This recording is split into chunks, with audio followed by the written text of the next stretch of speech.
Hi everybody, and welcome again to the Trailer Park Prophet Show. I am your steady host, Daniel Gray, aka Trailer Park Prophet, coming at you live on Blog Talk Radio from beautiful downtown Crestone, Colorado. How's everybody doing? Looks like we are at the 28th of July, 2014. August is around the corner. And in case you didn't know, the White House announced last week before last, that August is going to be Islam Appreciation Month. Now, isn't that special? Alright, let's go right to the Drudge Report. This is Sunday and Monday, where we try to recap what's going on from the events we gather over the weekend. And basically, a lot of people are still talking about the invasion from Mexico. And a bunch of stories out there. We've seen these stories all over the place before, but it's kind of interesting that now they're starting to become a little more prevalent, at least in the citizen journalist mode. Like this article right here, WND. We got this breaking news from the folks over there at WND. Headline: Children crossing border, Obama will take care of us. Interesting article. We've talked about this a lot, and that these kids, most of them, well, only 20% of the invaders from Mexico were kids. I got to repeat that over and over again.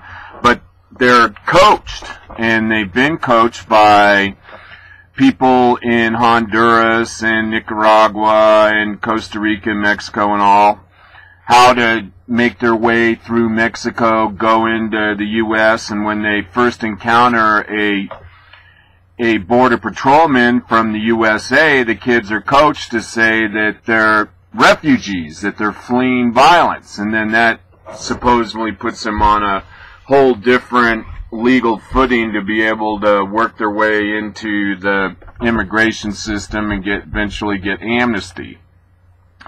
And we have this story here from WND from McAllen, Texas, in an exclusive interview with WND.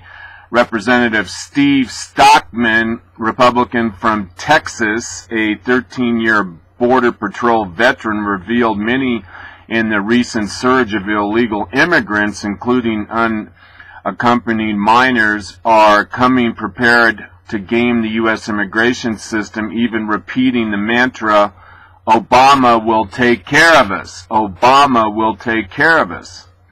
And we talked about how orchestrated this is, and how some of these kids actually had pro-Obama sneakers on, and that the media across South America is telling them, or telling people, that they can, if they can make it to the border of the USA, they'll be able to get amnesty and become citizens of the U.S. So the media is in on it, and obviously the various presidents of these South American countries are in on it, because they're basically exporting their trouble.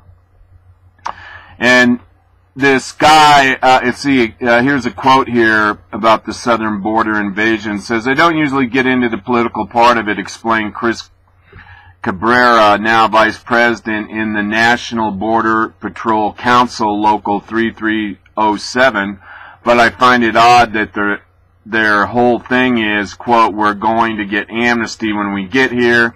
Where is my permiso? Where is my permission to go north so I can get my medical care and my schooling and all of that? President Obama is going to take care of us and make sure we're all okay. And whether it's adults or young kids, one thing we consistently hear is, Obama will take care of us, Cabrera said. And here we actually have an interview here. This is with representative that I spoke of earlier, Steve Stockton. And again, this is with WND TV. And you know, I want to make note. Now WND has their own TV. I just recognize this. I just realized this. I don't know if this is something new. Like Newsmax. Did you see Newsmax now has their own media channel? And both are conservative, so that's a good thing. More conservative media, in my mind, is a really good thing. So, all right, let's go ahead and listen to U.S. Representative, Republican, Texan, Steve Stockman. He even has kind of a Texas last name. All right, gentlemen, take it away. Welcome. People say we can reconcile science and faith. No, we can't. It's amazing. That's Bill Maher. It's really cool. I'm so excited about this Genesis movie. I'm very excited about Okay, this is an ad. Genesis movie. Hang in there. Anything really like this? I've never seen anything like that. I encourage you to get involved in this. Help them. We need to support this. All right, here we go. We only have another 4 minutes of this. All right, here we go. Back to Congressman Stockton. WND TV. This is Jerry Corsi for WND.com, and I'm here today in McAllen, Texas, with Representative Steve Stockman. I'm a congressman, and I'm asking you, if you or me, next week we're getting ready to vote on a bill, and I was just called by a colleague to ask some of my opinions. If you were in my shoes, what would you like to see done to help you facilitate your job? I think what needs to be done is 100% detention, 100% removal. You can put all the public service announcements in the world out. If you don't follow it up with actions, it doesn't matter. Once the message gets out that if you come, you will be returned, then it'll stop. And we know it'll stop because we've seen it happen in the past.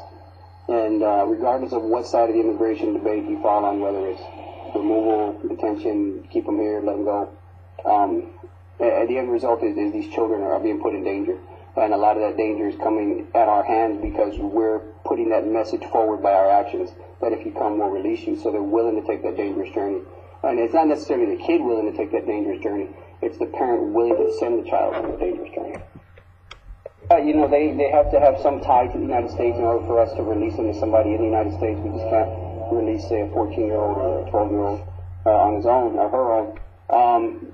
But the checks going into determining how close of a relative, or if in fact it is a relative, to me, it just doesn't seem like it's enough. And we have no way of verifying, you know, that this is the child's father or mother that's coming in. And as a Border Patrol agent, we never even see this other person, this mother, this father. They get picked up somewhere along down the line. So they could actually theoretically have one person work on this side of the border, another one working on this side, and there actually could be in transit as forced sex labor. We never know. And I think that's very probable. I mean, I would say that that's probably happening. Maybe not large scale. Who knows? Maybe it is large scale. So at any rate, if the president and the Democrats were serious about stopping the invasion from Mexico, all the president would have to do is get on national TV and, of course, invite Telemundo and tell the world that if you get here to the USA, we are going to turn you around and deport you, period. That's all the president has to do. But he's not going to do that. So if he doesn't want to do that, that means that he's complicit in encouraging this invasion from Mexico. And we have a story to do a little bit later from Congressman Gutierrez, who we've talked about before, from Illinois, and he kind of let the cat out of the bag and basically said what we've been saying all along here at the Trailer Park Prophet, and that is this invasion is planned. This is no coincidence. This is no happenstance. And the Democrats know, and Gutierrez will tell us in his video, we'll see this later on in the program, he basically says, we want these people in the U.S., we want them dependent on our social welfare programs because we know they're going to produce Democratic voters. I mean, that's basically the bottom line for the Democratic Party and President Obama. President Obama doesn't want to stop the invasion from Mexico because he knows damn good and well that the likelihood that these illegal immigrants are going to become Democratic voters. I mean, it's just pure and simple. And I know I've said this about 2 billion times, and I know I'm a broken record, but we do have new callers, and I feel like I have to repeat myself, you know, because it just seems sometimes that what's going on now in the Obama administration is so overwhelming that it's hard to keep a handle on all the scandals that are going on, swirling around the Obama administration, and all the trouble that is being perpetrated across the globe by President Obama's lead from behind foreign policy strategy. And all of this information is really overwhelming. All right, let me move on here. Oh, if you want to call into the program, you can do so by dialing 646-716-8506. Again, if you want to talk to the one and only Daniel Gray from Littleton, Colorado, a.k.a. Trailer Park Prophet, you can do that by dialing 646-716-8506. All right, let's see, where was I? Oh, I was on Drudge. We'll go back to Drudge later on in the program.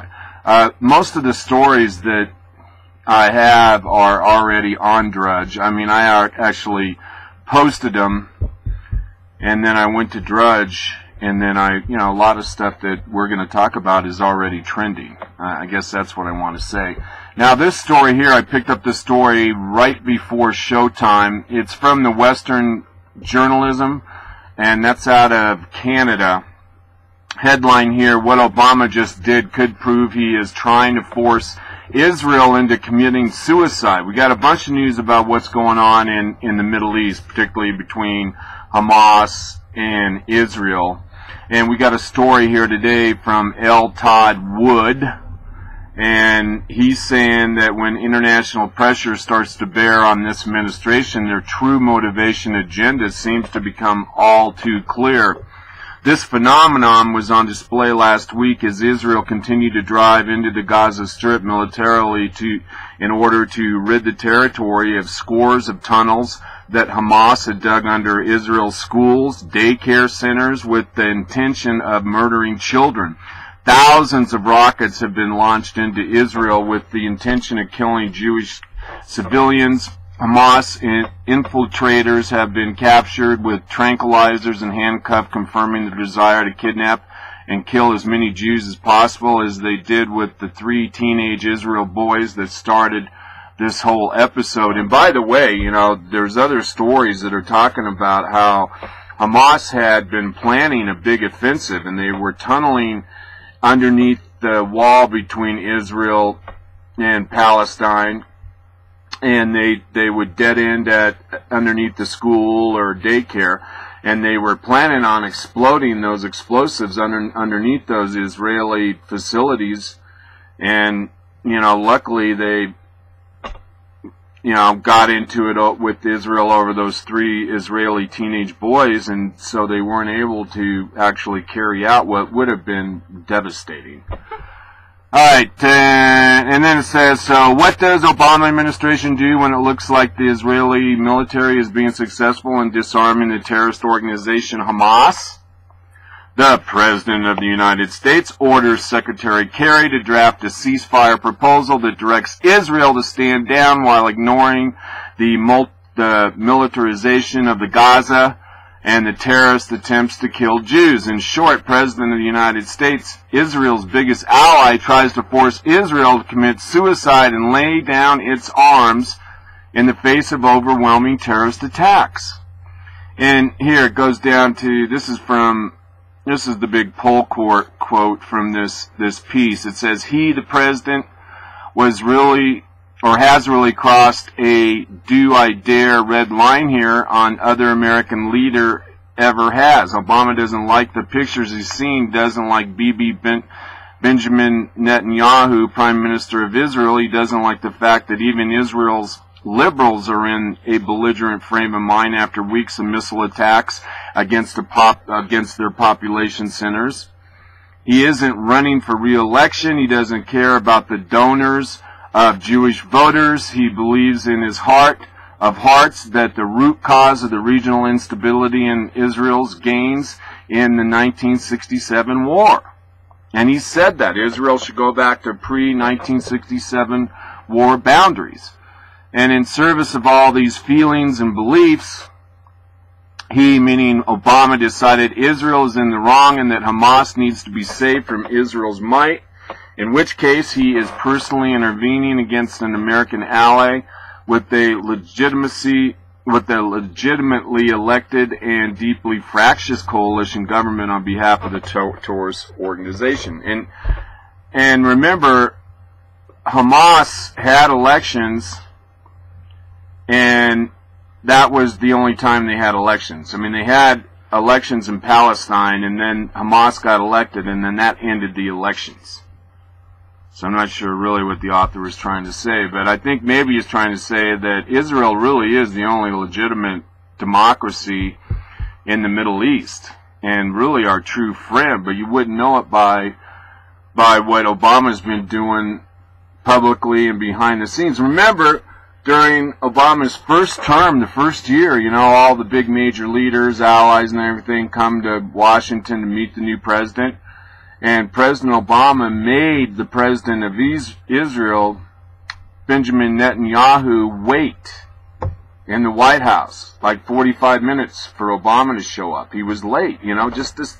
That's how smug and childlike President Obama is. I mean, he'll do that to people that he doesn't support. You know, he can't come out and just say, you know, straight out, you know what, I don't like you, don't come here. He knows that they have, these various leaders that he doesn't like have to come to Washington, but he'll do something like make them wait 45 minutes, you know, to kind of, I don't know, just let them know that he doesn't feel like their true friends are not worthy of just basic respect. I don't know, just, I mean, I do know Obama and the administration don't like Israel, and they don't like democracies, and they're inclined to support radical Islamists. You know, really, that's basically it. Okay, here's a story from Political. Undocumented immigrants call for White House boycott. I just picked up this story a few moments ago. I haven't had a time to look at it, but the headline I thought was enough to put it on. Here's a article written by Carrie Bundoff Brown. That's a good name. Bundoff. If I worked in that office, I'd have to call her Bundoff. That's just beautiful. And she reports here today, she just released a story at 2:17 Eastern Time. Says undocumented immigrants demand Monday that national advocacy groups boycott meetings with President Barack Obama until they are included in talks on how he will use his administrative powers to fix the immigration system. Now, the big story all over Washington this weekend was that Obama is planning to use his executive authority to sign a new presidential proclamation granting amnesty to more illegal immigrants. And the rumor out there is 5 million additional new immigrants under this new executive action by President Obama would be signed here, you know, any day now, any moment now. But that's the big news across Washington, that President Obama is going to use his legislative authority to grant amnesty to these illegal aliens. God, it's disgusting. The immigrants made surprise visits to the Center for American Progress, National Immigration Forum, and the Leadership Conference on Civil Rights before rallying in front of the White House. The visits were shown in real time on a video live stream, creating some awkward moments. The campaign, organized by the National Day Labor Organizing Network, underscores a split in the advocacy community on its dealings with the White House. There are concerns that Obama wants to lower expectations for what he can do with his executive authority, and that the advocacy groups will fall in line. Quote, "We have one shot to convince him to do the right thing," reads the letter delivered to the offices, "and we must unite to defend the decision if and when it does. If it's clear that the people's best qualified to make the case to the president are those immigrants who are harmed by status quo and who stand to be benefited by administrative relief." So there you go. All these illegal immigrants, all these illegal invaders, they have their own constituency group. They have their own lobbyist. Oh, wow. I thought we had a little video here, but maybe we don't. But it does show a picture of all these illegals climbing onto trains, making their way to the USA. Let's see here. Moving on. Next story. And see, this kind of builds on the other story we started the program with. This comes from Conservative Tribune, and this is just coming out of Israel. I'm trying to see when this was posted, but there's a lot of stories out there today about the negotiating that broke down between Hamas, Israel, Turkey, the U.S., can't remember who else was there. And let's see, and I mean, here you go. I mean, here, let me just start in with this article because it's laid out really well. It says, try as he might to portray himself as a friend to Israel, Secretary of State John Kerry just can't pull it off. His comments comparing Israel to a apartheid state led to not only multiple calls for his resignation, but also legislation aimed at cutting off his administration financial support to Israel's enemies. I didn't even know that. I remember that comment. That was one of those off-mic comments Kerry made. But, you know, comparing Israel, who's supposed to be our #1 ally in the Middle East, as an apartheid state, man, knowing the history like you do if you listen to the Trailer Park Prophet, that's an insult. You know, that's hate speech. I mean, Kerry's a learned man. You'd think he would know the history of Israel. Israel's lived in that area for over 2,500 years. Islam was created in the 6th century. Hello? Kerry has offered to send the U.S. military...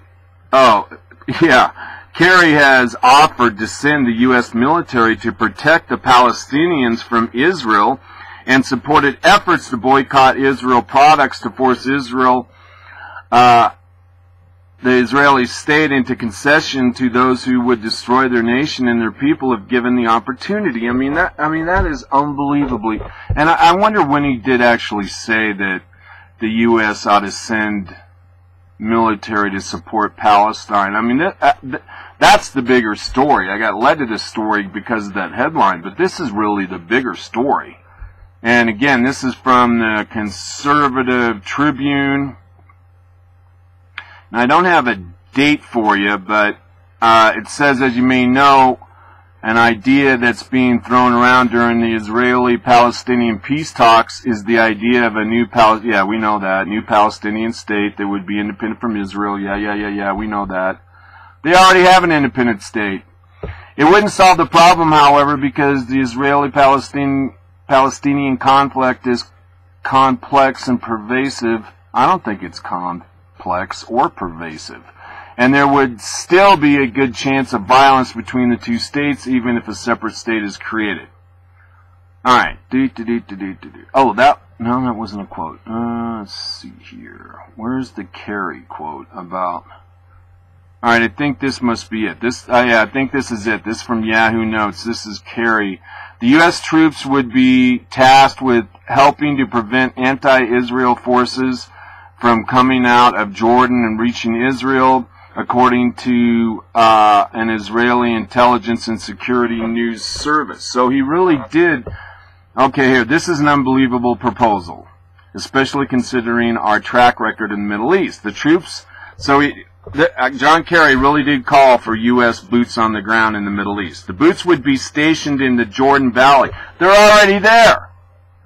An area which the Palestinians have demanded Israel remove its military from. The importance of the location probably played a huge role in the administration's proposal. It continues. A force based in Jordan Valley and dedicated to securing the borders would also mean U.S. troops would have to man checkpoints and prevent possible insurgent infiltration through Palestinian territory into Israel, man. That's putting us in harm's way.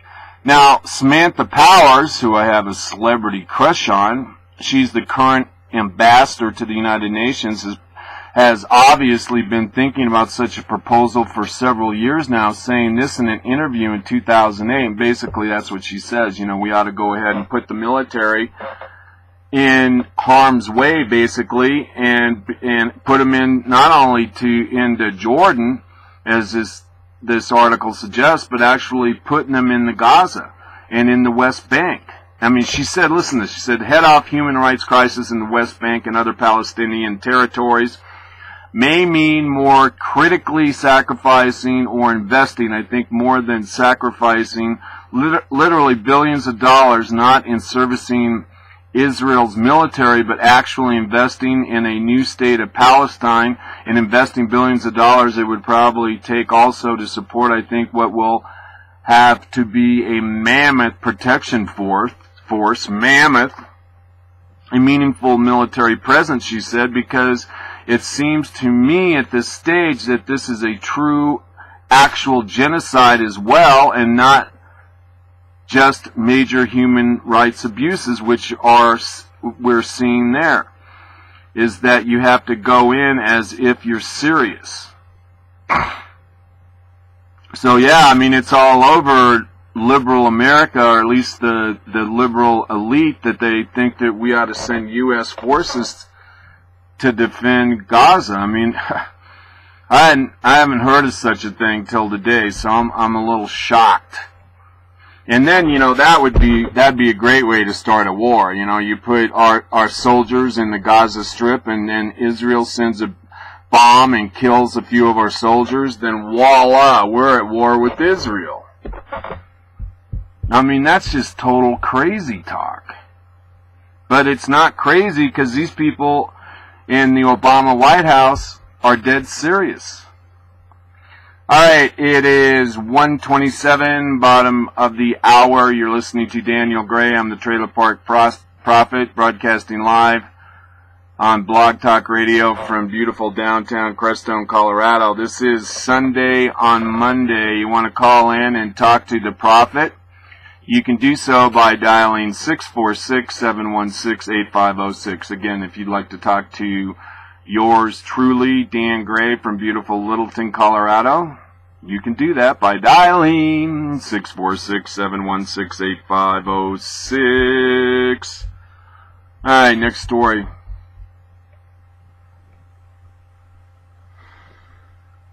Oh, now I'm not sure really if this story is true. It's from DML. I believe that they concentrate on what's going on with the demilitarized zone between South Korea and North Korea, but they have a screaming headline story posted today at the DML Daily by SFC Drake. Headline: North Korea threatens to nuke the White House. Now, we know there are a bunch of nutcases over there in North Korea. But supposedly this high-ranking North military official, this is what the story said, that the North Korean military is considering a nuclear strike on the White House and the Pentagon after accusing Washington of raising military tensions on the Korean Peninsula. You know, we were reporting on tensions from North and South Korea, I think like 4 or 5 months ago.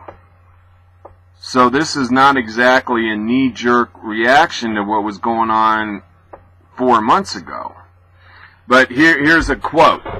This is from North Korea.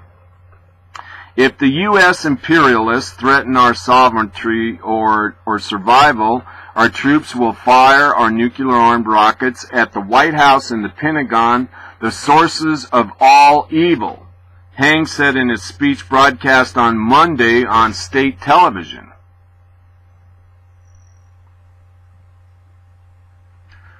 So, not a good sign, not a good sign, not a good sign. And remember, we have 28,500 troops stationed on the border between North and South Korea.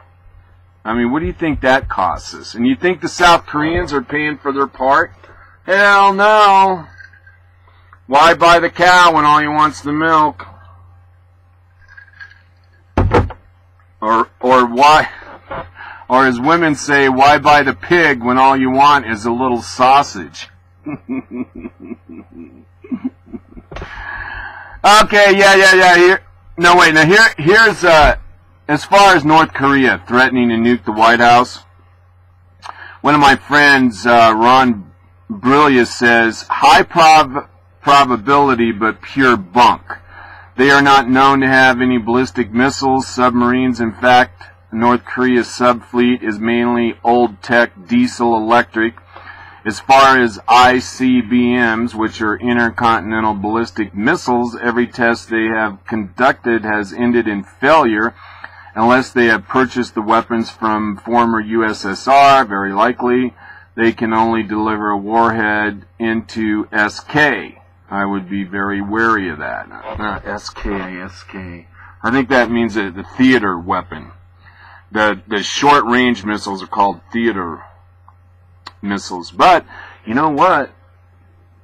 Remember, every time they shoot a missile, they explode it. And they explode it so that no one can figure out really how well the test went. So if you're testing your ICBMs, your intercontinental ballistic missiles, and you go through stage 1, stage 2, and stage 3, you might blow it up.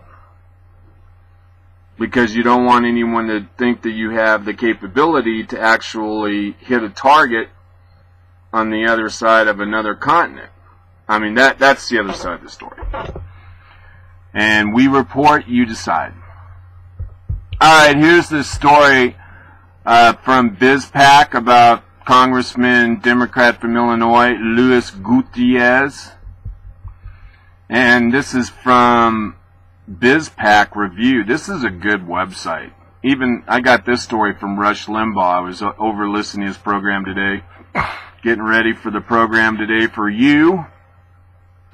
And it says U.S. Rep. Luis Gutierrez, Democrat from Illinois, inadvertently tipped the Democratic Party's hand Friday on why they so doggedly pursue amnesty for millions of illegal immigrants in the United States. While appearing on MSNBC Morning Joe, Gutierrez crowed about going to the White House later in the day to negotiate how the president will, with stroke of a pen, can legalize up to 5 million illegal immigrants.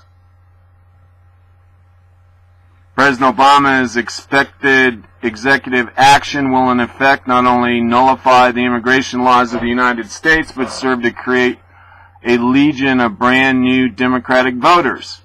A fact that didn't escape Gutierrez. Quote, "Let me just say in about an hour I'm going over to the White House," he said. "I'll be meeting with Heb Johnson and Chief Legal Counsel to the President of the United States. The joy he derived from making such a statement could hardly be missed." Quote, "We are going to sit down and we're going to negotiate additional terms and avenues the President can use and prosecutorial discretion, and I think we can get 3 or 4, maybe even 5 million people." And who's negotiating? What? This guy, he doesn't have any stake in this just because his skin's brown? You know what I mean? Who's his dog in the race? I mean, he's there to represent the illegal aliens? What about the people in Chicago that desperately need those jobs that illegals are going to take? You know, their allegiance is to the New World Order, as best I can tell, because they don't care about what's best for America. All right, so here we have a little video. It's actually on YouTube, and this is again Representative Luis Gutierrez talking on MSNBC. I believe this was yesterday. Take it away, Congressman. And I think that's what's fundamentally wrong when public policy is defined through electoral goals and the goals of a party, then human rights and civil rights always suffer. We must put the rights of the people ahead of benefits that we might construe come to our party. But let me just say, in about an hour, I'm going over to the White House. I'll be meeting with Jay Johnson and the Chief Legal Counsel to the President of the United States. We're going to sit down and we're going to negotiate additional terms and avenues the President can use in prosecutorial discretion. And I think we can get 3 or 4, maybe even 5 million people. Put some disinfectant on this. Name some names. Who are some... Now, what was that he said in the beginning? I mean, he basically said that human rights trump rule of law. Isn't that what he said? And I think that's what's fundamentally wrong when public policy is defined through electoral goals and the goals of a party, then human rights and civil rights always suffer. We must put the rights of the people ahead of benefits that we might construe come to our party. But let me just say, in about... What the hell is he talking about? I mean, this guy's mixed up. He's supposed to be a congressman, but basically he's saying that, I mean, the rights of individuals are protected in our Constitution, and these people don't have any rights. These people are criminals. And here he is trying to elevate them to the level of citizens. Crazy. George Orwell. George Orwell. And it's all E over I, emotion over intellect. That's the kind of motivation that progressive socialist statists use. Okay, so here we are. Oh, I love this. So, you know, I've been preaching this, that Hispanics are not an ideological monolithic group. And here we have a article from Breitbart, posted, I believe today, a brand new poll out that says that 64% of Hispanics back deportations. Of course they do. And the stupid rhinos, the Republicans in name only, have been running around there saying, oh, if Republicans don't support amnesty, they're toast. And we reported that that's not the case, that others in America as a whole, they don't want the immigration debate to be ended with granting all these illegals amnesty. Okay, this is from John Nolt today at 9:30 a.m. And he begs a question, John Nolt does. He says, if you are curious as to why the mainstream media so quickly lost interest in the still ongoing story of our southern border crisis, it has everything to do with public opinion and little to do with competing stories in the Ukraine and Gaza.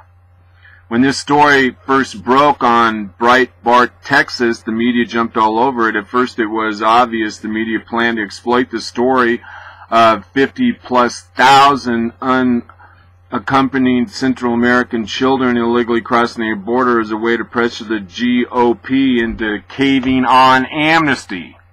But the new poll from The Economist YouGov shows how badly that plan backfired, even among Hispanics.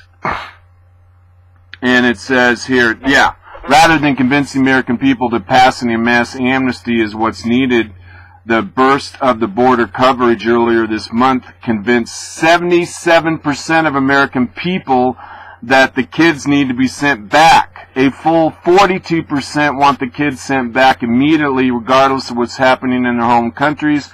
Add to that another 35% who want them sent back unless their home country is deemed unsafe.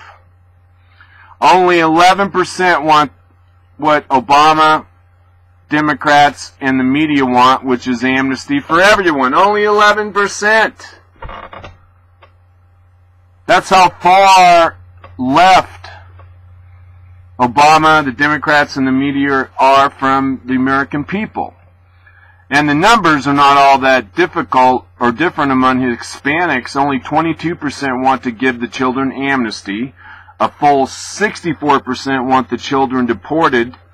Of that 64%, 28% want them deported immediately. And 36% want them deported unless their home country is deemed unsafe. And that, and it just basically says the American people, including the Hispanics, want these people deported. And I don't know if they think of them as criminals, but they should. Alright. Just a little support. I know it's a little tough out there if you're trying to support the conservative position and speaking out against the Mexican invasion, but here you go, a little support. You're not alone. Alright, here is a video of a former Hamas leader's son talking about radical Islam. I got this story from, let's see, who is this? This is a Tea Party group. Alright, I'll remember. Oh yeah, this again is from TPNN, Tea Party News Network. And let's see, they have a video here of this guy who is the son of the founder of Hamas. Now this guy's been around a few times. His name is Yusuf, and he's the son of the Hamas's founder, rejects political and military objectives. Let's see if we have this video to play for you. Alright, here we go. This is on CNN. Alright, sir, take it away.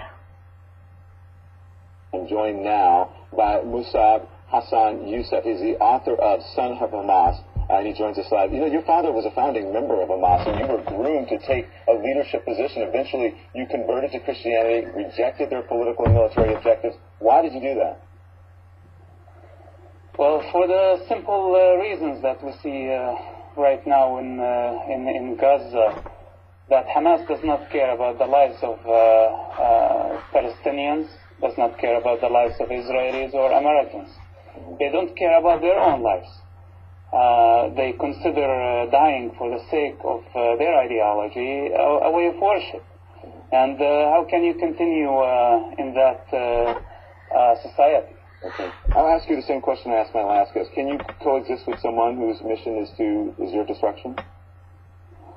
Well, Hamas is not seeking coexistence and compromise. Hamas is seeking conquest and taking over. And by the way, Israel, the destruction of the state of Israel is not Hamas' final destination. Hamas' final destination is building the Islamic Khilafah, which means an Islamic state on the rubble of every other civilization. These are the ultimate goals of the movement. Musab, you say in your book that Hamas targets civilians as a tool of war. Tell us about the Hamas that you know from growing up in the West Bank.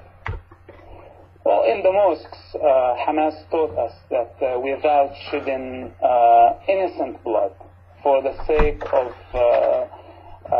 the ideology, we won't be able to build an Islamic state. They were preparing us from the age as young as 5 years old. This is the ideology that Hamas was feeding us. And honestly, it's impossible almost for anybody to break through and see the truth of and real face of Hamas and be able to leave at some point. As you see in my case, I had to lose everything just to say no to Hamas. And today when I look at the children of Gaza and I know what they're fed, I know that they have no choice. Musab, thank you. Appreciate you joining us. Next time we'll spend a little... And this confirms what I've talked about before. The life of someone in Hamas or in the West Bank or there in Gaza, it's total Hamas. It's total emergence into the Islamic ideology from the time you're born almost. I think when a baby's born in the Gaza Strip, they slap the kid on the ass and show him the Jewish star. I think that's as... it's not much of an exaggeration. It's like in their DNA.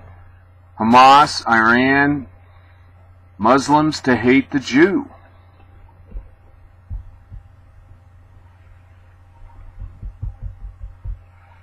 And again, hate is easy to teach, more so than love. Oh, funny little thing here, a picture of the White House, the Oval Office, where the president's supposed to conduct business. Might as well conduct music, but at any rate, it's a picture and the chair's empty. We're talking about the Oval Office in the White House. The chair in the Oval Office is empty, and there's a phone on the desk, and the answer machine is answering, and it says, "You've reached the Oval Office. I'm at another political fundraiser and can't come to the phone right now." And that's kind of what President Obama is doing right now. He is mailing in the rest of his presidency. And it says here, Obama's presidency in a nutshell: the world is on fire while Obama has played approximately 200 rounds of golf and attended a seemingly endless number of fundraisers. I mean, what this country needs right now is a leader, not a fundraiser. And it says here, there's not even a pretense of leadership. You know, President Obama acts like he's not part of the problem. I mean, it's rather profound. I mean, it's an interesting strategy, and we got something coming up a little later from Bill Maher, and he says the president doesn't even really care about the polls. He doesn't care about his own poll numbers. He doesn't care about the poll numbers we talked about with the Hispanics. Obama cares about his ideology first, and at this point he doesn't have to stand for re-election, so he doesn't care about what people think. Here's a quote from Mustaf Carroll, director of CARE in Texas. Remember, CARE is the Council on Islamic Relations, and he's quoted here as saying, quote, "If we are practicing Muslims, we are above the law of the land." And he's not kidding. He's not kidding, my fellow lovers of Washington. All right, now here's a really good article, and you know, like I mentioned earlier in the program, things are happening so fast in the United States and around the world right now that it's really hard to keep a handle on everything that's happening. And this article was in the Washington Post, which is a liberal democratic newspaper generally. And an article here written by Fred Hyatt. And he's the editorial page editor, and he had this printed yesterday. But this is just a great article because of the way it's written. You can kind of get it's just a good like guide to be able to reflect back on world history and the Obama administration. And there, like I said, there's so much going on with the 5 or 6 scandals swirling around the Obama administration, the 10 or 12 military actions all across the world right now. I mean, the world is really in a bad way right now, a real bad way, economically, politically, socially. And yet this White House is going full force on their lead from behind foreign policy strategy. And Fred Hyatt says, a stunning unfolding of international crises from Iraq to Ukraine to Syria to Gaza has prompted some less than edifying Washington debate. It's all President Obama's fault. No, it's not his fault at all. It would be a pity if partisan fervor kept us from learning from recent events because, in fact, the available lessons are stark. We have witnessed as close to a laboratory experiment on the effects of U.S. disengagement as the real world is ever likely to provide. And, I mean, that's just brilliant right there. That if we look at what's going on, you always have, like I said, the polarity of opposites. And some people feel like we should be engaged around the world when individual rights are threatened. And then there's the people that believe that we should be isolationists. Both are valid positions, yin and yang. So, I mean, the premise that he sets forward here is an academic one, and one that's worth exploring, you know, because we really can now look at how the world is under a policy of appeasement, under a policy of disengagement, all right? I mean, if we look at the world as a laboratory. So he goes on to say, he says, Obama openly and deliberately adopted a strategy of oh my God. I can't even say it. To isolate ourselves. Isolationism. But gradual withdrawal, especially from Europe and the Middle East. He argued that America should concentrate on nation building here at home. He espoused a pivot in Asia on the grounds that the Pacific region was the world's most dynamic and deserving of U.S. military and diplomatic attention.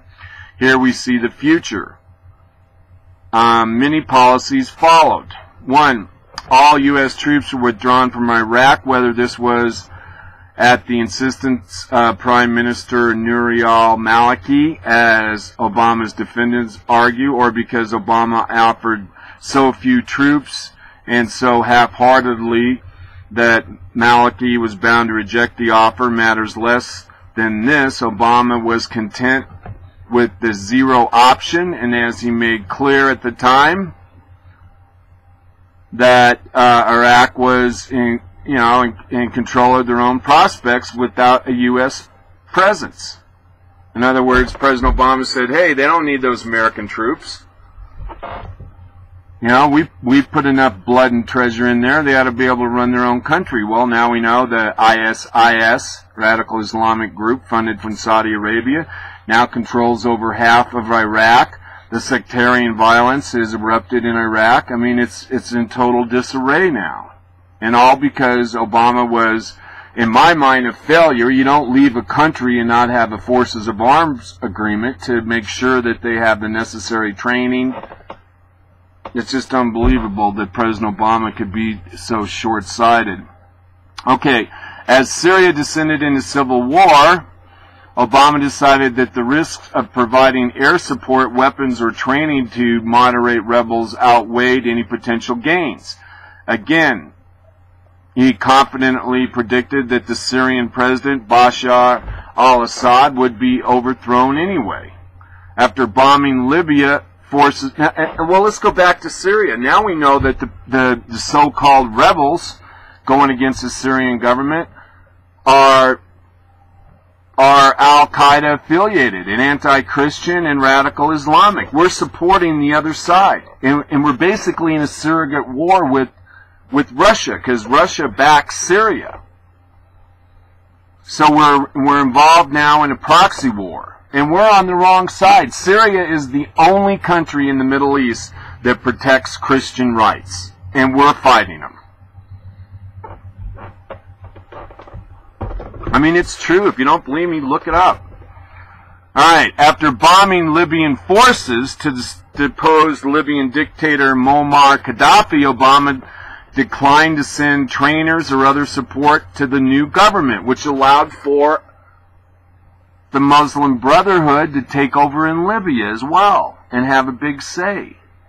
And I mean, and that's politics 100. Whenever you undermine a leader, the first thing you do is send in these armies of State Department personnel to go in there and help these people put together a constitution that provides for equal rights for everyone. And that's not what Obama wanted. He wanted the Muslim Brotherhood to go in there in Libya and all the other radical elements to be able to get a toehold in the Libyan government. I mean, it's clear in my mind that President Obama supports radical Islam.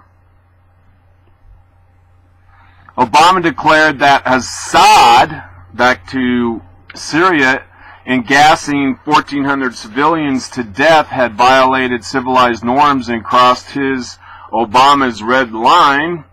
He asked for congressional approval, remember, for a military response, and then he shelved the request in favor of a deal brokered by President from Russia, Vladimir Putin, for Assad to hand over his chemical arsenal. And what were the results? Obama's determination to gear down in Europe and the Middle East, regardless of circumstances, guaranteed that the United States would not respond strategically to new opportunities, the Arab Spring, or dangers. Putin's determination to withdraw the map of Europe. When ordinary citizens in Tunisia, Egypt, Syria, and elsewhere in the Arab world unexpectedly began agitating for democracy, the West might have responded as it did after World War II with the Marshall Plan or the fall of the Berlin Wall. I mean, you always want to have contingency plans, particularly if you're trying to undermine a dictator. If the United States had taken the lead, Europe and the Americas together could have offered trade, investment, exchange, and cultural opportunities to help bring the region into the modern democratic world. That's what somebody would have done if they believed that America has a role in the world as far as creating more democracies, more republics. But that's not what Obama did. You know, he pulled out the leg of stability out of Egypt and Libya and Tunisia, and then we just took off. We allowed these countries to escape into Islamic pandemonium or something, tumult.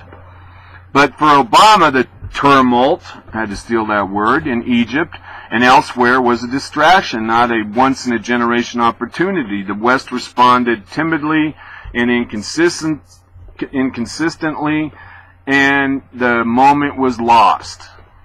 And I think it was by design. I really do. I think that President Obama is complicit with the Arab Spring, resulting in the creation of Islamic Caliphate across the Middle East. I think there's a lot of information out there to support my theory.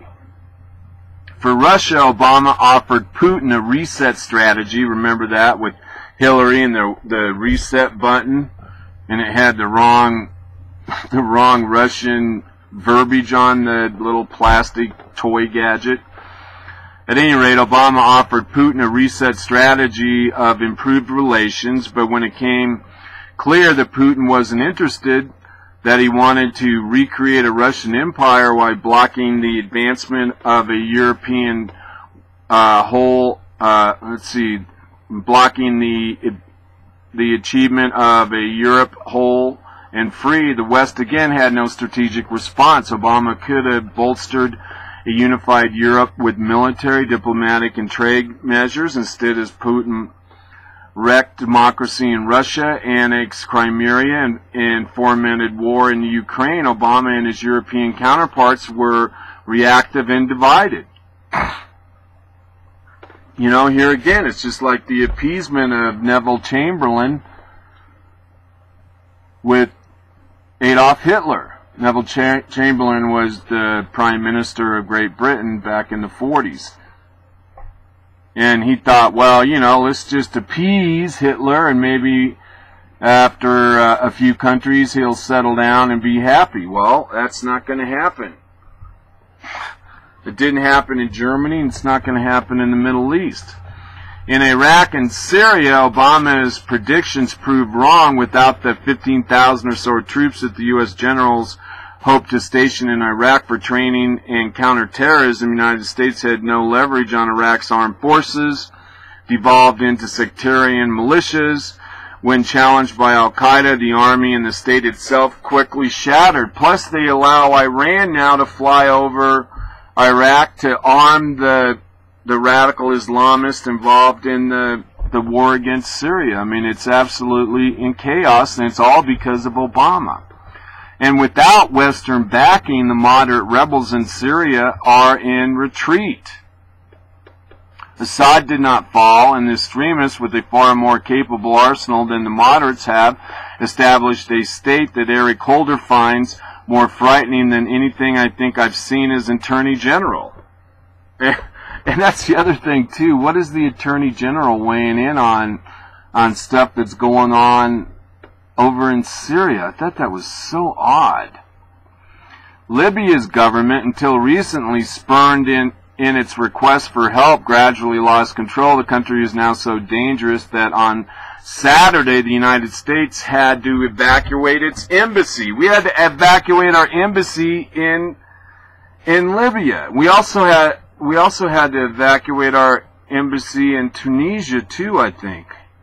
Some other Arab country. Syria did hand over the chemical weapons Assad acknowledged possessing, but the dictator was strengthened in the transaction. Even in Asia, the supposed pivot notwithstanding, Allied leaders expressed doubts about the U.S. commitment, and the reason they cite most often is Obama's retreat from the red line in Syria. See what I'm talking about? How you lay down a red line, you got to stick to it, or it's going to bleed over into other areas and into other regions of the world. If no one thinks that your word's any good, then you become a paper tiger. And that's what Obama is, basically a paper tiger.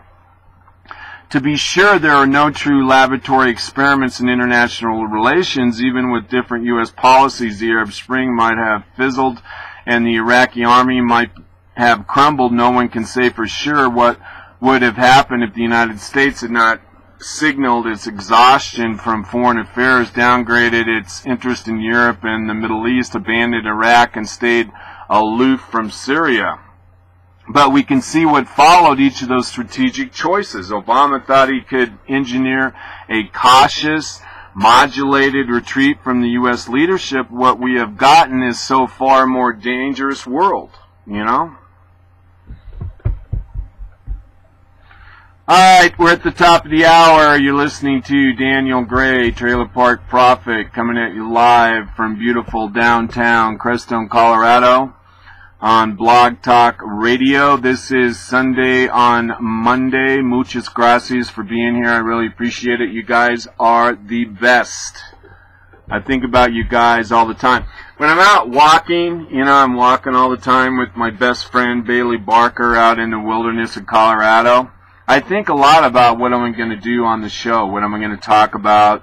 I try to imagine who the listeners are, and it really gives me a sense that I'm doing some good for the world, you know, even though I'm a little pop fart community journalist, you know, citizen journalist, you know, I feel like, well, at least I'm trying to help out, you know, and by my numbers and the number of loyal listeners I have, I think I have a product here that's resonating with people across the United States and the world for that matter, and you know, I'm grateful. I truly am.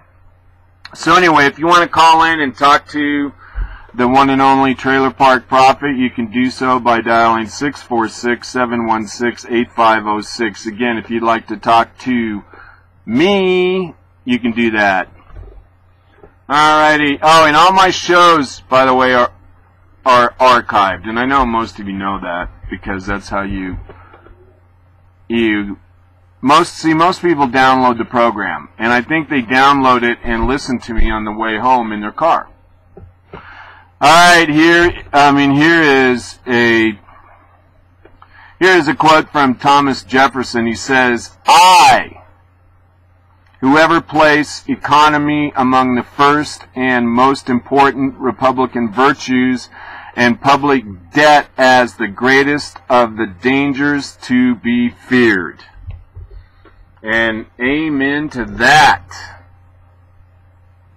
The public debt, man, I think I have some information about how we have like rampant inflation over the last 10 years in the United States. I mean, things aren't looking good in this economy, and the big part of that is that national debt.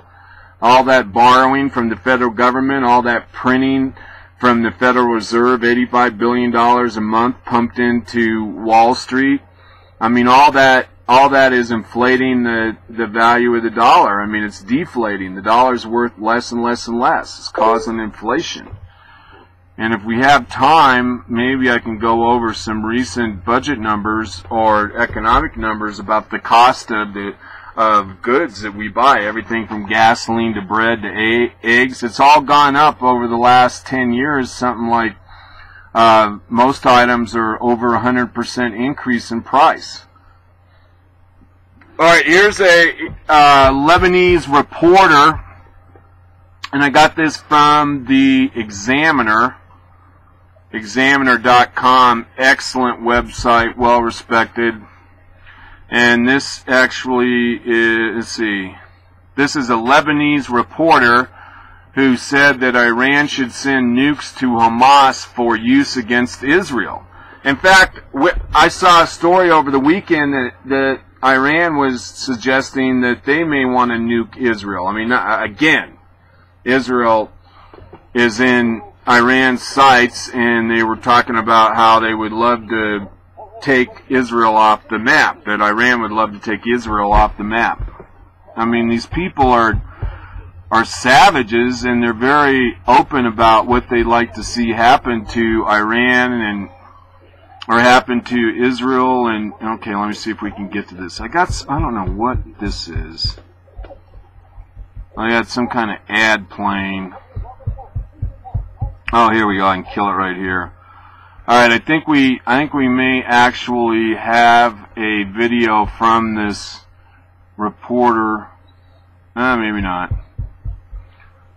And let's see. It says it became quite clear that those who support Hamas want genocide and the complete destruction of Israel. On Friday, Christine Habib, a Lebanese reporter who, according to her Facebook profile, is the senior reporter at Al Jadid TV, issued a tweet calling for Iran to send nuclear weapons to Hamas for use against Israel, assuming the Islamic country has weapons to send.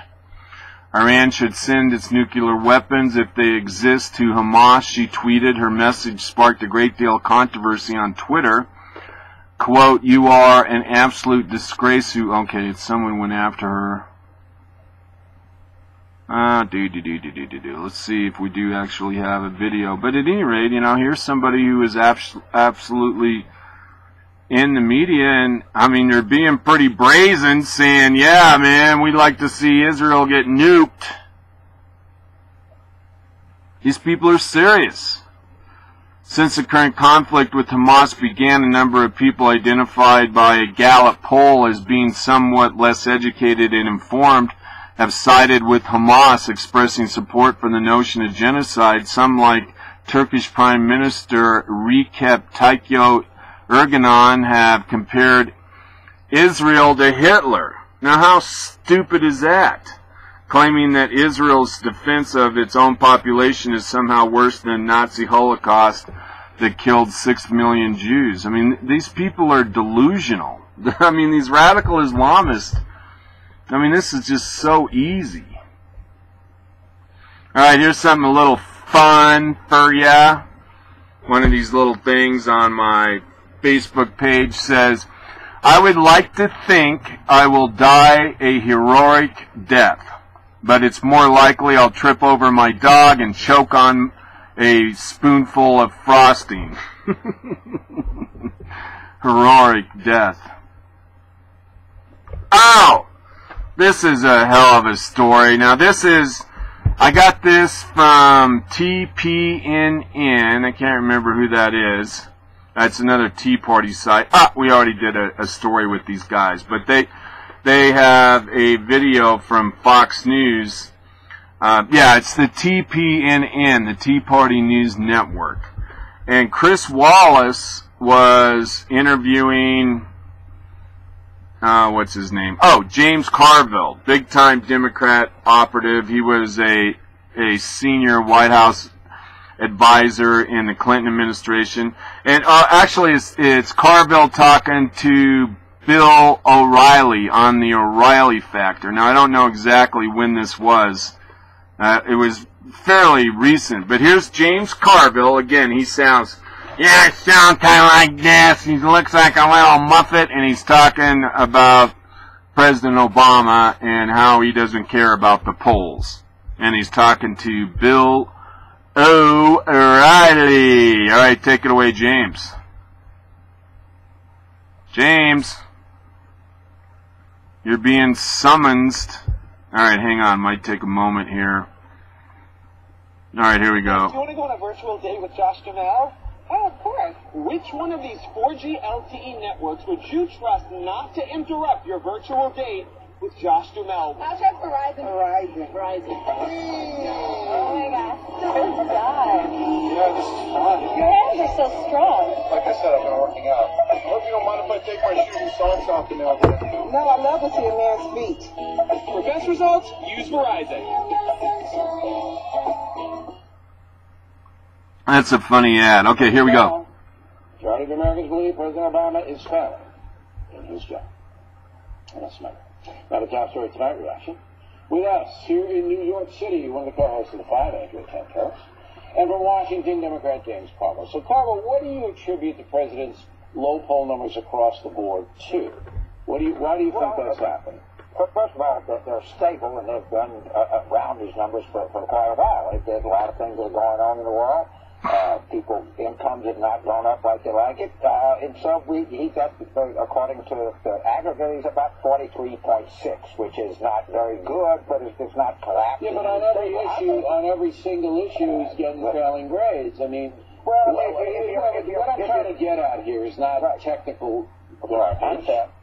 It's the perception is he's failing to solve the problems. Now, is that perception fair in your opinion? Well, I think the economy is going to be the best year for private job creation of this century. We have the lowest unemployment claim. So it takes a while for these things to get into straight. They're not, the median income still falling. His approval is about 43.5. His disapproval is 52. More people disapprove of it. That's not unusual at this point. You guys, the question, do you think it's not collapsing? It's not in every area that Americans are saying he's not cutting it. Do you think it's fair? Right. You know what? Whether it's fair or not, that's public opinion. And I further think that, honestly, I don't really think he much cares what he's saying. And I don't think he much cares about his poll numbers. He doesn't seem to be fundraising now. No. Fundraising again. He doesn't. I think he thinks he's done and is doing a good job, and history will record him, and he's that's going the way George Bush not really. All right, Andrew. He doesn't really care. I agree with Carville. He doesn't care. You think he cares? I don't, and I think that's the reason why the poll numbers are so low, because people don't believe that he cares.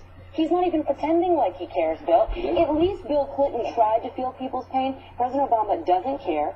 He makes no efforts, and the more Republicans ramp up the criticism, the more passive-aggressive he gets. You want me to go to the border? I'm deliberately not going to go. He doesn't care. Do you think he's a passive-aggressive? I think he's very passive-aggressive in the way he handles things. The more that people ask him to do things, the less he wants to do them, and he recoils. And I think, yes, this is all about keeping the Senate for him. That's why he's fundraising. Yeah. He could care less about anything else. He would do better, though. Believe it or not, losing the Senate, in my opinion, and having that Republican Congress to run against like Clinton did, because then he really could do what he liked. And that's demonize the right and fundraise for his library, and then he really doesn't have to talk about the scandal. All right, but in the meantime... Wow, that's cynical. Yeah, you know, that's really kind of insightful that President Obama really doesn't care, and he does kind of give that aura of not caring. And I don't really think he does. And in fact, all the talking heads over the weekend were talking about how the Democrats are pretty much daring the Republicans to start impeachment proceedings against President Obama, because they've done their polling, obviously, their internal polling, and they think that if the Republicans start a impeachment proceeding against Obama, that will help the Democrats in the 2014 election cycle. So they're basically jeering the Republicans, taunting them to start impeachment proceedings against Obama. In fact, we reported, God, it was a month and a half ago, 2 months ago, about how the Democratic Party is already using the manufactured issue of a Republican impeachment on their fundraising letters and their fundraising advertisements. I mean, they're egging the Republicans on. I mean, it's juvenile, and I guess that's politics. God. Boy, this story makes me want to puke. I entitled it "The Real Face of Islam," and here's a picture of what's going on in the Middle East, and it shows 1, 2, 3, 4, 5, 6, 7, 8 heads of Islamic enemies, and their heads are cut off, and they're sticking on the actual poles of a fence. And this Muslim guy, is standing there with his finger up. I mean, these radical Islamists, man, they're savages, is what they are. There's no such thing as a moderate Muslim. Some people will tell you that. Oh, okay, now we reported last Monday on Monday about how John Kerry was on the Fox News program on Fox News Sunday talking to Chris Wallace. Well, remember there was that off-mic moment, and we reported on that last Monday. And Kerry was there at the studios of Fox, and before they went live, he was talking on the telephone about with some other State Department official, and it was very revealing. So Chris Wallace was sitting there eavesdropping, and so then he went ahead and asked Kerry a question about the private phone conversation, and evidently it made John Kerry really pissed. Now here is Fox News, Chris Wallace, and he's interviewing John Kerry. Let's see what we have here. Oh, here's a little more background. Says Fox News Sunday host Chris Wallace said the Secretary of State John Kerry made his hell of a pinpoint operation remarks on a satellite feed while doing a round-robin interviews with all the major network Sunday shows, but none of the major networks aired the moment. And Chris Wallace told Brian Kilmeade, host of Fox News Radio, Kilmeade and Friends, the story behind his airing of Secretary of State Kerry's hot mic moment on Thursday. He, in between talking to CNN and NBC, made the remarks we reported on. Wallace expressed shock that none of the other networks played the tape. He also said the State Department and the White House angrily contacted him. It's on Secretary Kerry that they didn't cut the mic, Wallace said, aiding if there is news, I'm going to report it, and the chips may fall where they may. So here it is. We'll listen to this again, this interview.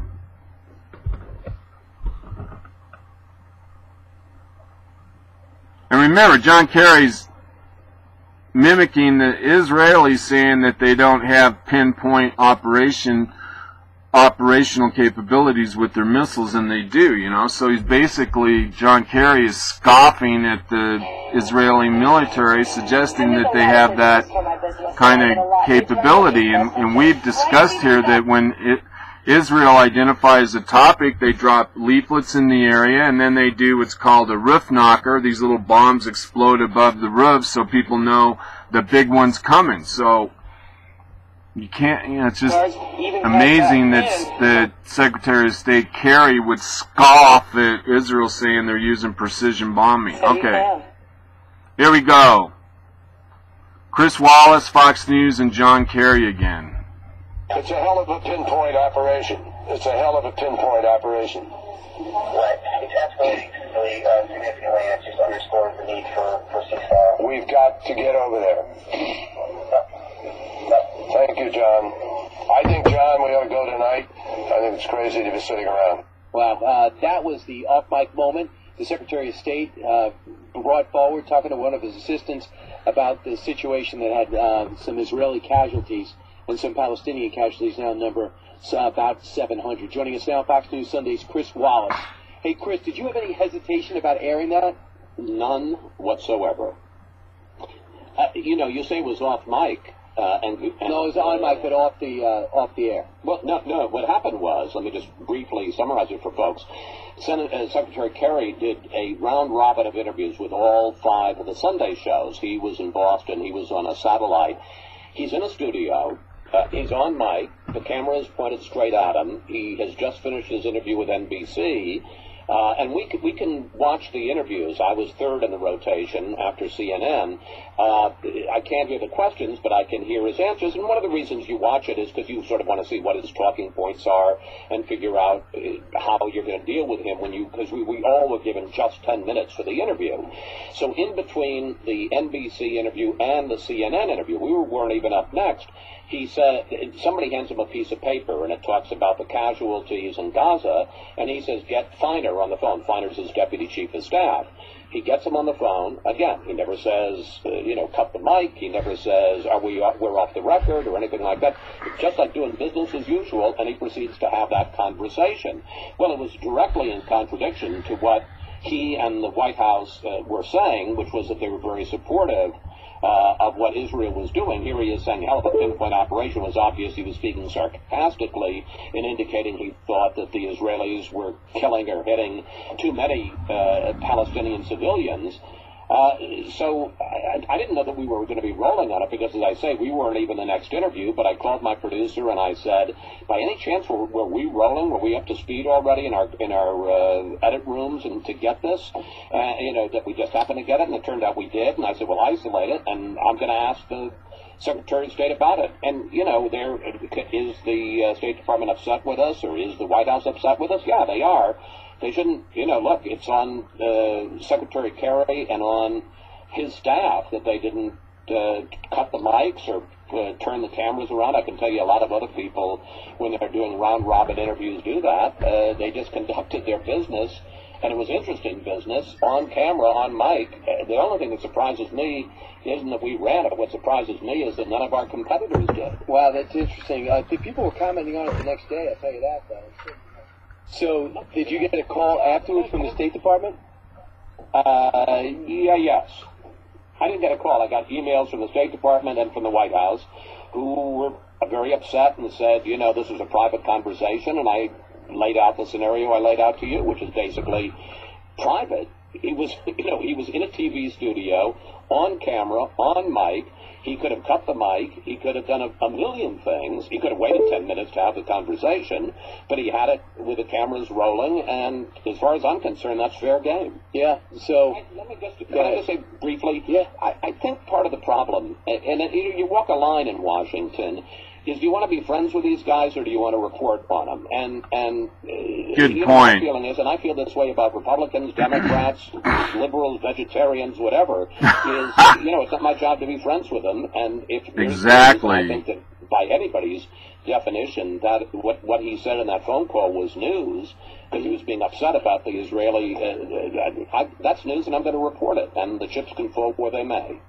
See, that's a big deal, too, what he just said, that the journalism is supposed to be the fifth estate. Or is it the fourth estate? Fourth estate, fifth estate.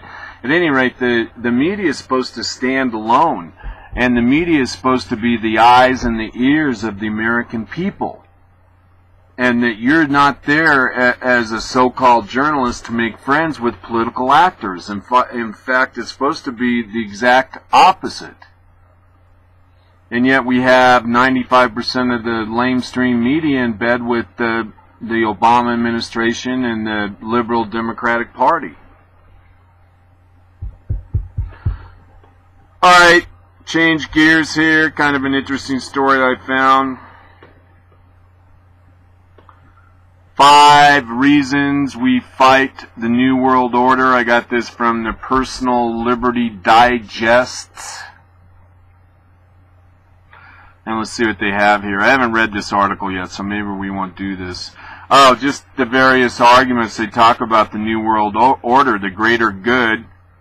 And remember, the New World Order is nothing more than giving up our individual constitutional rights to this group of progressive socialist statists who think that they're smarter than the rest of the world and they ought to be the ones making all the economic decisions. So they always talk about the greater good. That's socialism, that's communism, collectivism. And this guy goes on to say, he says, I've always found it fascinating that while elitist and the New World Order champions consistently proclaim that the mortality is relative and that conscious is not inherent. Somehow they are the ones who possess the proper definition of the greater good. I mean, they really think they are somehow divinely superior to the average person. If good is in all cases relative, then wouldn't the greater good also be entirely relative? This inconsistency is the reasoning does not seem to stop them from forcing the masses through propaganda or violence to accept their version of better judgment. And he goes on to say, many psychologists and anthropologists, including Carl Chung and Steven Pinker, have proven over the decades of study moral compass and conscience are not mere products of environment. They are inborn ideas outside the realm of environmental influences. The greater good is inherently and intuitively felt by most people. Whether one listens to this voice of conscience is up to the individual. Exactly, man. It's all about the psychology. And then the other thing that they proclaim is collectivism. Now, he says, I don't claim to know what ideology would make a perfect society, and I certainly don't know the exact solutions needed to get there. What I do know, though, is that no one else knows either. Whenever anyone takes a stage to announce that only he has the answers to the world's problem, or when a politician speaks for the American people, I hate that. He goes on to say, I cannot help but be suspicious of the motives. Rarely is it ever do I hear those people suggest that more liberty and more individualism make a better future. They don't. Instead, they lay out their ideas for some sort of utopia, and they know that the power will be in the hands of the elite, and invariably demands a collectivist mindset, that we're just supposed to realize that we're subservient to the leadership elite, you know? And then the philosophy of force. If your idea of a better society is a good and rational one, you should not need to use force in order to get people to accept it. Exactly. Only intrinsically destructive ideas require the use of force to frighten the public into compliance. The New World Order is an idea that relies entirely on force. Globalization has been consistently sold to us as part of the natural progression of mankind, yet the natural progression is always advanced through the use of lies, manipulation, fear, and violence. The NHO concept is one of complete centralization, a centralization that cannot be achieved without the use of terror. For who would support the creation of a malicious global power authority unless he was terrorized in doing so? Dishonesty as policy. I mean, this is the progressive socialist status to a T. Dishonesty as policy. As with the use of violence, the use of lies to achieve success automatically poisons whatever good may have been had through one's efforts. The elites commonly shrug off the logic by convincing each other that there is such a thing as a noble lie.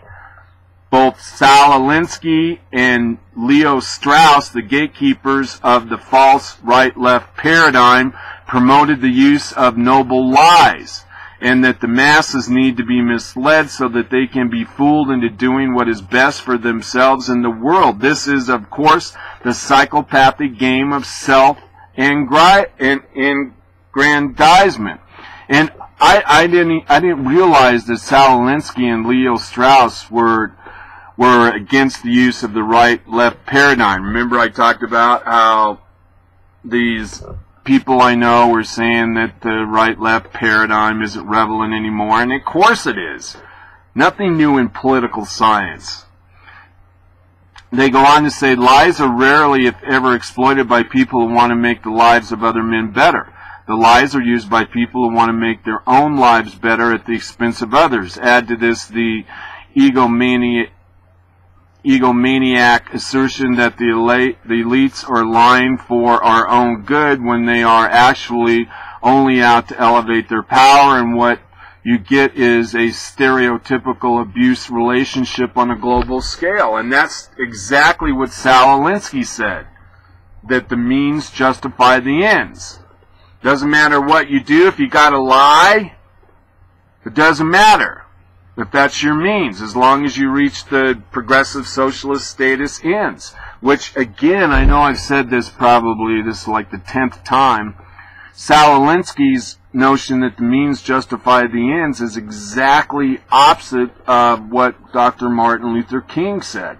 He said if your ends are just, then the means have to justify the ends. I mean, the ends have to justify the means. In other words, you can't lie. If your means are lying, then your end is not wholesome or virtuous. I mean, it's amazing how diametrically opposed Saul Alinsky and the progressive socialist statist movement are to Martin Luther King. The hands of the few.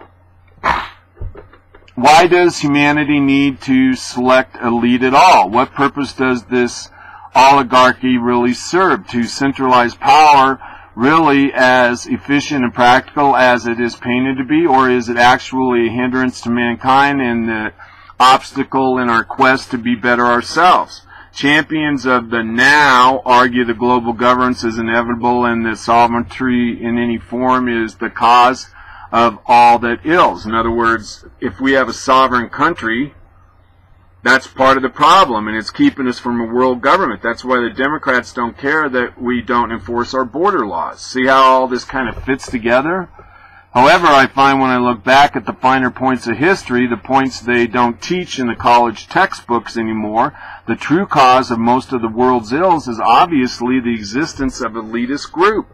The efficiency of centralization is useful only to those at the top of the pyramid because it generally stands at the vast maze of impassable bureaucracy. It has to no hyper-condensed authority structure can survive if the citizenry is not made dependent on it. The opposite view, arguing over what should be done about the state of the world is fruitless endeavor until one considers what should be done about the state of his own life. As long as men are stricken by bias, selfish desire, and lack of awareness, they will never be able to determine what is best for other people. The opposing philosophy to the New World Order, the philosophy of the Liberty Movement, holds that no one has the right to impose their particular version of a perfect society on anyone else. As soon as somebody does, he has committed a grievous attack on individual liberty. An attack that must be answered. But that gives you some... you can read the whole article by Brandon Smith, and he's obviously a big-time thinker. And I thought it was worthy for us to share this on the Trailer Park Prophet show here today on... Uh-oh, what did I do with... Alright, hang on, I might have a difficulty here. Oh no, I guess we're still on the air at Blog Talk Radio. I thought maybe I'd cut us off. We're at the bottom of the hour. You're listening to Daniel Gray from beautiful downtown Crestone, Colorado on Blog Talk Radio. This is Sunday on Monday. We have less than 30 minutes together, so let's see, how am I doing on time? Doing good, we're going to get all the stories in today.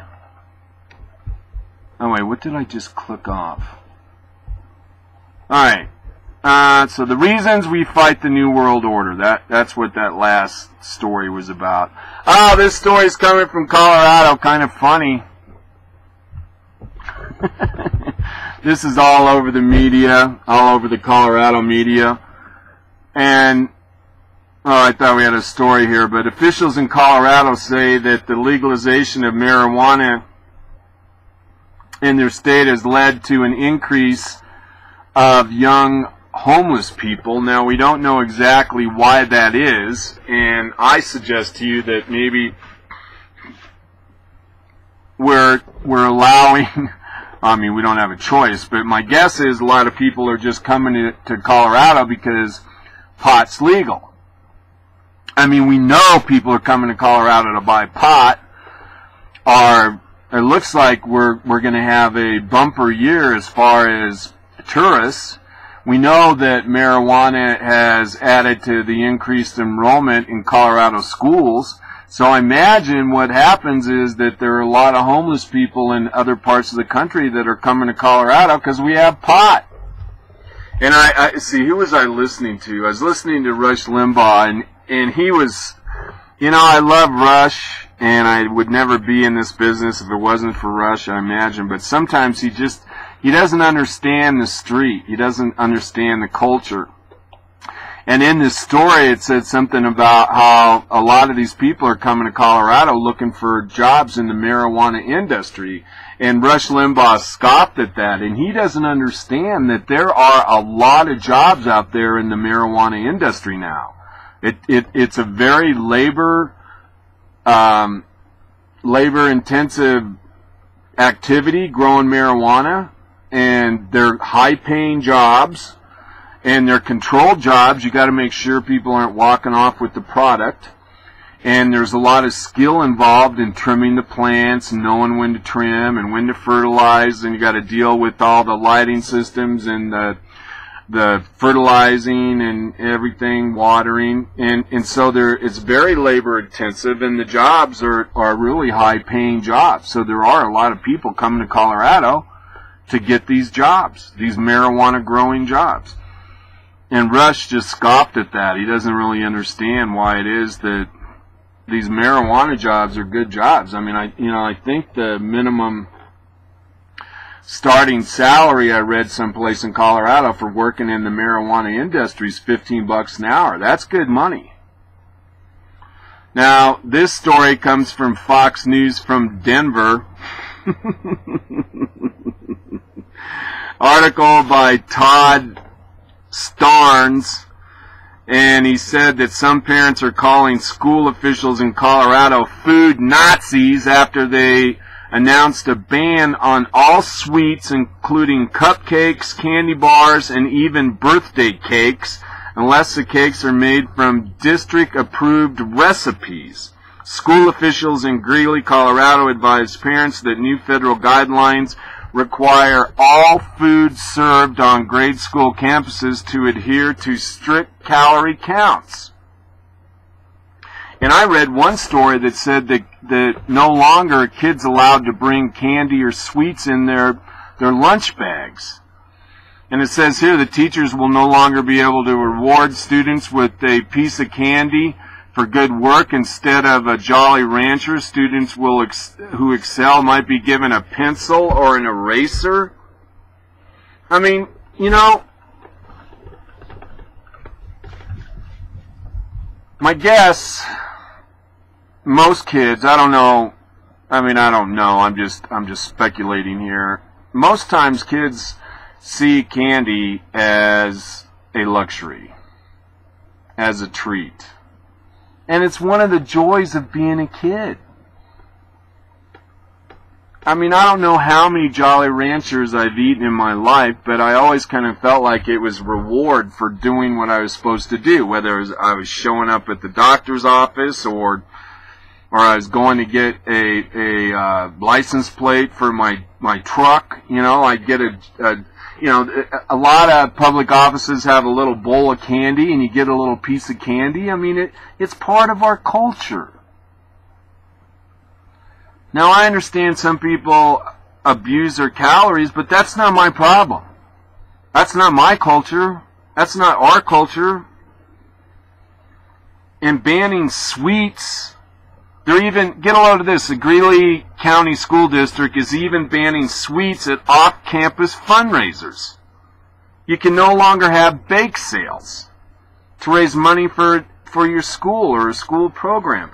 Who in the hell are these people to tell anyone what they can and can't do, particularly on sweets? It says the only food items allowed to be sold for these types of fundraisers are those that meet the nutritional guidelines, she told the Greeley Gazette.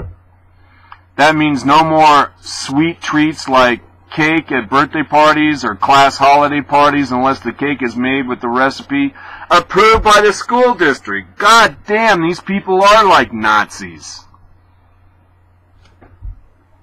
We have a recipe we use in the district that uses black beans, and the kids love it. Yeah, I'd like to talk to the kids.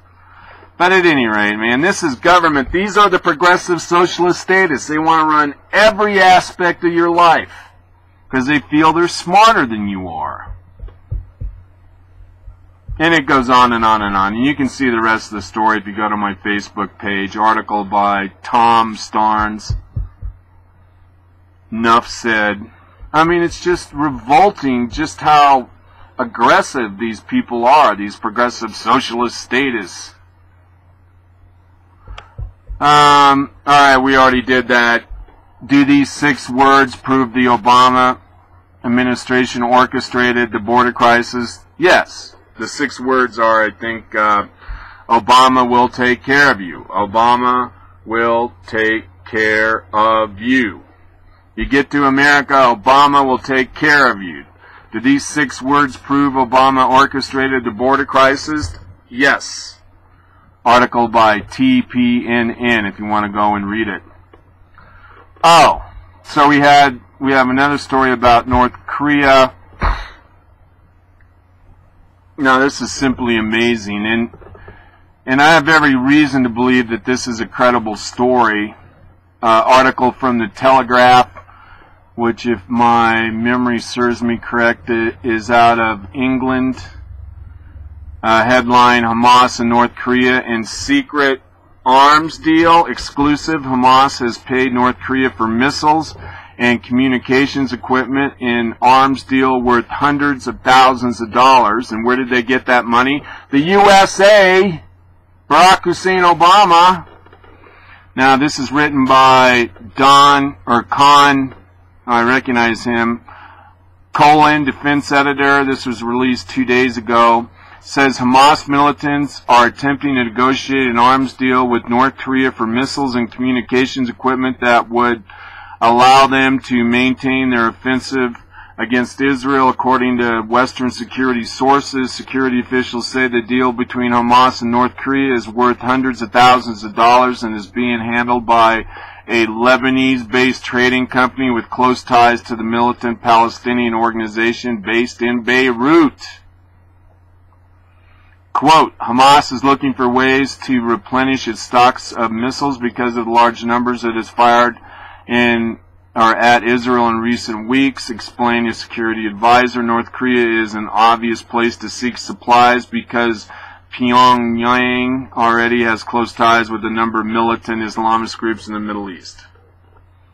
And you can go on and on. There's more information in this article. And okay, they got missiles that North Korea has missiles. They have this M75. It's actually a Syrian-made missile, and it can reach a range up to 100 miles, and has a bigger explosive payload. But they could also get a nuclear bomb from North Korea. Hamas could get a nuclear bomb from North Korea. We know that they're working on marrying a nuclear warhead to their missile systems right now as we speak. And Iran's working on that same missile system with North Korea. Only they're getting the more elaborate missiles from North Korea that I believe are ICBMs, which we reported on earlier in the day. I mean, there is some question about whether or not they have that capability or not.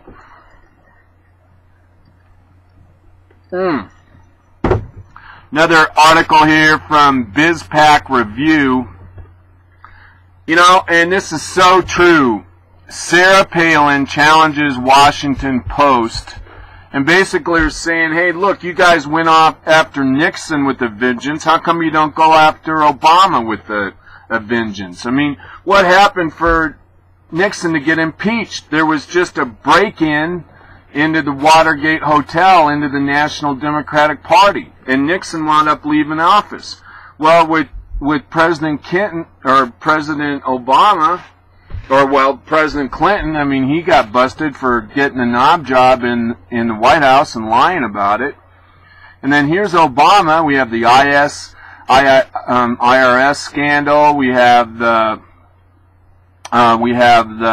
intrusion on the Associated Press. We have the Fast and Furious, where the guns went over the southern border and ended up in the hands of the drug cartels and ended up killing 2 U.S. border agents and hundreds of Mexican citizens. We have Benghazi. What else do we have? I mean, there's all kinds of issues that are a hell of a lot bigger than what Clinton did and what Nixon did. And Sarah Palin's just saying, hey, where are you, Washington Post? In fact, she even called them wussies.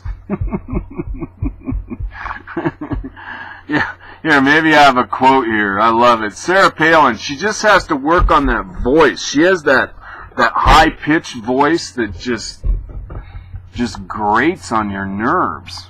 And here is from the Washington Post. It says, and this is back during the Nixon administration. The headline says, Nixon denies role in cover-up, admits abuses by subordinates. This is front headline news.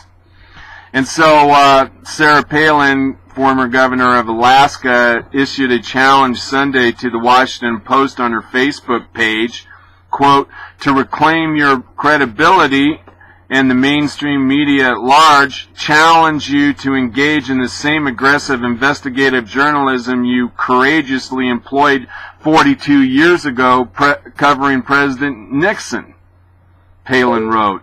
The public knows about President Obama's incompetence, Palin said, but it would be well served if the media would use its resources to uncover the truth regarding Team Obama. Palin reminded readers how the Post was revered after uncovering the Watergate scandal of the Nixon administration, saying, one example your reporters kept tracking on obscure break-in story that led to revealing a grave problem in the White House. The Washington Post reputation soared as a model of good journalism. Today you've fallen like a lead balloon, whereas you once doggedly covered the 18.5-minute gap in Nixon's White House communications. You virtually ignored Obama's administration 1.2 million minutes of deleted communication by just one of its agencies under Obama's executive branch. He's speaking of Lois Lerner and the IRS and their harassment of conservative groups. I mean, Lois Lerner said that she lost 2 years of emails. 2 years. So, you know, that's kind of cool, calling out the Washington Post and really calling them for what they are, wussies. I just love that word, wussy, I think. Alright, let's see. Now, this story here, I got this from the conservativepost.com. And this is really kind of a startling report. It's from, again, the Conservative Post article here written by Brandon Stewart on July 23rd. And according to this article, he says that Obama asked for $50 million to fund the ISIS in Syria. And part of the ISIS is fighting against the Assad regime in Syria, and the ISIS also controls part of Iraq, and again, you know, they're funded by Saudi Arabia. I mentioned that earlier, but holy mackerel, I mean, what is going on with the Obama administration? Here, let's listen to this story, because they're saying that Obama administration, and we've said it before too, is... It's in my firm belief at this point that the Obama administration is putting this newest move on the table here in front of all of us, just to see how many of us are awake and paying attention, and just how bad it's going to tick people off. Because anyone that's been following me and been paying attention thus far, I've showed you that ISIS, just like Al-Qaeda, was created by the CIA. They trained them in Jordan, backed and funded by Saudi Arabia and Israel. Just showed you the other day how Israel struck 9 key spots in Syria, and who was there to take over on the ground? ISIS. That was 100% proof they're working together in this. Wow. And they're going to lie right to your face in the media. I've shown you solid proof. They tried to bait Iran into this. Iran said, no, I don't think so. You're ISIS. Went back to their country, put their troops on the border, and started sending heavy artillery across. They've been flying drones, sending 140 tons of military equipment per day. And at the same time, ISIS holds a parade with all of the captured U.S. military vehicles as far as the eye can see. And guess what? Obama wants to send them 500 million more. And that's the truth. There is no moderate rebel group inside of Syria. Period. It is just like it has always been. It has been the rebels, the groups on the ground fighting against Assad, and that was it inside of Syria. And although there were different factions, none of the other factions stand a chance against ISIS at this point. They just went into a country and overran their military. It took off with all of the equipment, Black Hawk helicopters, everything, guys. It's talking about Iraq. And Obama wants to send 500 million more, and he's trying to tell everyone and make you believe they're moderate rebels. There's no proof. I'm going to tell you what the proof is. I've already showed you. It's ISIS. Look at this. And why is he doing it? Because he wants to be he wants these militant men to be fully prepared for what's about to take place in Syria.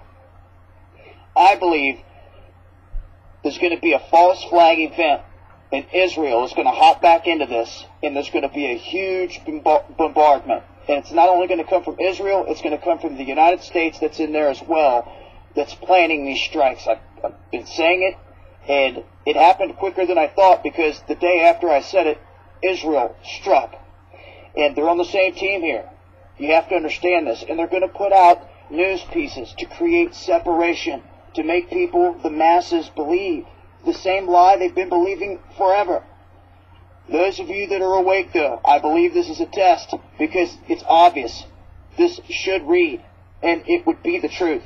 Obama seeks to send 500 million to train and equip ISIS. Hands down. That's it. And they're in there to topple Assad. Do not get it twisted. The more you become awake, the more you see that, wow, they just go right out of the way to lie right to everyone's faces boldly. And if you cannot see what's taking place here, I don't know what else to tell you. All right, I'm going to cut it off. You can see the rest of this video if you want to. It's on my Facebook page. Again, this video comes from the Conservative Post, but basically what he's saying is that America is supporting ISIS, and they're going after the Assad regime. They're going after Maliki in Iraq, and they're creating a Islamic caliphate, just like they say in all of their press releases. Remember, we had the ISIS guy, from the radical Islamist group ISIS, and basically they want to see a Muslim caliphate. They want to take over the territory that was held by the Ottoman Empire. I mean, they're very clear about what they want to do. And I think the Obama administration's been very clear to support radical Islam. And this 500 million, I don't really know. I haven't really seen this pop up. Well, no, I mean, there's any number of stories, come to think of it, about more and more funding going to the so-called rebel movement against Assad in Syria. And it's really disheartening to think that America's on the side of radical Islam. But there's every indication to suggest that that's exactly the case. Now, I have something kind of funny here. This is Hillary Clinton on CNN yesterday, and she's talking about how she is really proud and was thanking President Bush. And this was on CNN yesterday. All right, take it away, Hillary Clinton. Welcome back to the Trailer Park Prophet. We're going to allow you to close the show out for us. George W. Bush is very popular in sub-Saharan Africa. Why? Because of PEPFAR, the President's Emergency Program for AIDS Relief. Whether you agree or disagree with a lot of what else he did, and I disagree with a lot of it. I am proud to be an American. When I go to sub-Saharan Africa and people say, I want to thank President Bush and the United States for, helping us fight HIV/AIDS. Yeah, and I also want to remind you that Hillary Clinton supported our re-emergence into Iraq, our re-invading of Iraq, and that Hillary Clinton also supported our invasion of Afghanistan. Just to keep the record straight. All right, looks like we took care of everything we needed to take care of today. We'll be back on Wednesday for Hump Day with the Prophet. I appreciate everybody being here today. I thought everything went rather smooth. I want to thank all my friends at Blog Talk Radio. I want to thank all my friends on Facebook, all my friends from Crestone and Cresta Butte and Gunnison, my friends from Littleton, Colorado. You guys are the greatest. And we'll see you on Wednesday. Hump Day with the Prophet.